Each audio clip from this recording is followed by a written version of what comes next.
부모님들께서 독서가 중요하다고 생각하는 이유가 몇 가지 있겠죠. 그 중에 한 가지는 공부를 잘하기 위함이에요. 그런데 책을 많이 읽긴 했지만 그만큼 학습 능력이 올라가지 못하거나 이런 경우들이 있어요. 왜 그러냐면 학습 능력에서 가장 중요한 것은 이해력입니다. 내가 접촉했던 그 지식들을 내 걸로 만드는 과정이죠. 근데 학생에서부터 성인들까지 많이 만나본 결과 이해된 상태를 아는 사람이 드물었어요. 이해가 된 상태를 모르기 때문에 얼마나 읽어야 되지? 얼마나 공부해야 되지? 이런 얘기를 합니다. 그 다음에 이해를 목표로 하지 않아요. 이해가 뭔지를 모르니까. 읽을 때 기억하려고 하지 이해하려고 하지 않는 문제를 때문에 공부에 한계가 있는 경우가 있습니다. 이해할 수 있는 능력이 있고 그 능력이 습관화되어 있어서 무엇을 접하면 항상 이해가 돼야 되는 거죠. 마냥 책을 읽어라 했을 때 이해를 배우지 못하는 아이들, 이해를 터득하지 못하는 아이들이 많이 나옵니다. 그래서 성인이 되어서도 힘들어해요. 이걸 어떻게 막을 수 있느냐? 이해하는 게 뭔지에 대해서 부모님이 이해하셔야 돼요. 그래서 아이들이 그런 쪽으로 읽을 수 있도록 자극을 해주는 거죠. 여기서는 할아버지가 아이들한테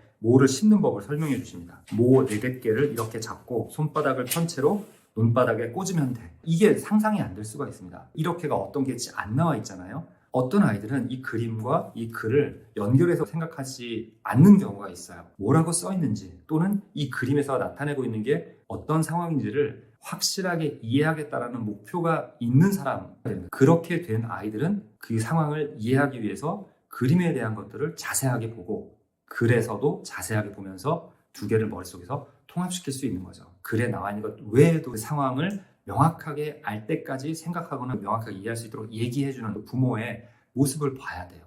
읽기 전략을 가르치는 교사에게 중요한 것은 교사 자신이 글을 어떻게 이해하는지를 그 과정을 보여주는 거예요, 학생한테. 그림에서 충분히 보인다고 생각하지 마시고 부모님이 옆에 연필이나 볼펜 같은 거를 같이 쥐고 이렇게 해보는 거 좋겠죠. 그래서 이거를 부모님이 보여준 다음에 그걸 빼가지고 아이 손에 잡게 해주는 거예요. 자, 우리 한번 뭐를 심어볼까 하고 이렇게 심는 것처럼 해보는 거죠.